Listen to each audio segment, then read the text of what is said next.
Me তা কা ঝানু তা কা রি মি তা কা ঝানু। এবার যাব থার্ড চারটে কাউন্ট।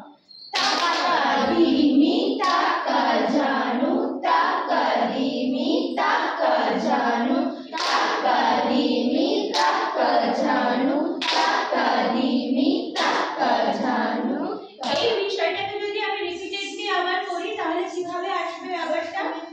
না, রিপিটেডলি করতে চাইলে যদি পুরো আবর্তন কমপ্লিট করতে চাই তাহলে এই থার্ড স্পিড থেকে আমি কিভাবে প্রথমে যাব?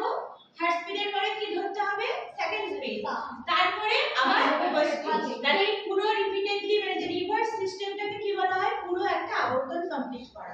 সেটা একবার করে নি। চলো প্রথম থেকে। তা কা রি মি তা কা ঝানু তা কা রি মি তা কা ঝানু তা কা রি মি তা কা ঝানু তা কা রি মি তা কা ঝানু তা কা রি মি তা কা ঝানু তা কা রি মি তা কা ঝানু তা কা রি মি তা কা ঝানু তা কা রি মি তা কা ঝানু তা কা রি মি তা কা ঝানু তা কা রি